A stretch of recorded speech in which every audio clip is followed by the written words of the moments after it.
উগ্রপন্থা বন্ধ হওয়া উচিত। যারা নেতা আছেন তারা ভাবা উচিত, বোঝা উচিত ভারতের শক্তি আছে, ম্যাস্ট করে দেবে বাংলাদেশকে। পাকিস্তানকে যদি নাকে খত দিতে পারে, 90,000 সৈন্যকে বন্দি করে আনতে পারে ভারতের সেনা, বাংলাদেশ তো নাস্তা আমাদের। আমরা তো ওই ওদের মতো লোকেদের সঙ্গে লড়তে পারি না। সিংহের সঙ্গে কুকুরের লড়াই কখনো হয় না, হাওয়ায় দেওয়াটাই যথেষ্ট। আদৌ কোনো সামরিক বিভাগ আছে বাংলাদেশের? কোনদিন বাংলাদেশ যুদ্ধ করেছে? চুরি করে ভারতবর্ষে ঢুকে খায়, চুরিকার জিনিস নিয়ে খেয়ে বেঁচে থাকে। তো তার ভিখারিরা অনেক বড় বড় কথা বলে, কিন্তু ফুটপাতেই শুতে হয় ওদেরকে। যুদ্ধ যদি তারা শুরু করে, এই যুদ্ধ আবার তাদের দেশে গিয়ে শেষ হবে। আমরা প্রত্যেকটি বাংলাদেশি নাগরিককে সামরিক ট্রেনিং দিয়ে প্রস্তুত করবো যুদ্ধ।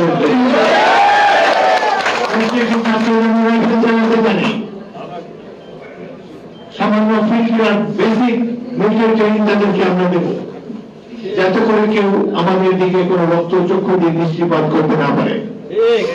আমরা যুদ্ধ করে জয় হয়েছি, চিরকাল জয়ী হবে বাংলাদেশের মানুষ। সরাসরি চলে যাব, আমাদের সঙ্গে এই মুহূর্তে ব্রিগেডিয়ার দেবাশিস দাস রয়েছেন। ব্রিগেডিয়ার দাস, একেবারে ভারতের বিরুদ্ধে যুদ্ধ ঘোষণা বোধহয় এটাই প্রথমবার একেবারে করা হলো। ছাত্র নেতাদের যে ভরসায় অন্তর্বর্তী ইউনূস সরকার এখন বাংলাদেশ চালাচ্ছে, সেই পড়ুয়াদের হাতে তারা রাইফেল তুলে দেবে বলছে। কোন ভরসায়? পাকিস্তান পরমাণু বোমা দেবে বলে? দেখুন, বাংলাদেশের এই কথাগুলো শুনে একটু হাসিও পাচ্ছে। এই মানুষদের আস্ফলন, কালকে প্রোগ্রামেও এই কথা নিয়ে বলেছি। আমার মনে হয় এরা একটু স্মৃতিবিভ্রম ঘটেছে, মতিবিভ্রম ঘটেছে, বা কোনো সাবস্ট্যান্স অ্যাবিউজ আছে। আমি জানি না ঠিক ব্যাপারটা কি করে এরা বলছে।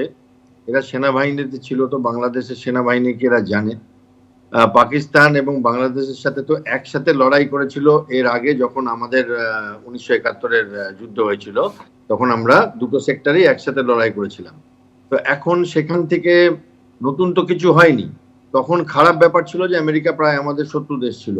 এখন আমেরিকা আমাদের শত্রু দেশ না, তাদের সাথে আমাদের বেচা কেনা চলছে, অনেক অনেক সম্পর্ক উন্নতি। এখন এক প্রকার বলা যায় বন্ধু দেশই আমেরিকা আমাদের, এবং চীন এর মধ্যে ঢুকবে না।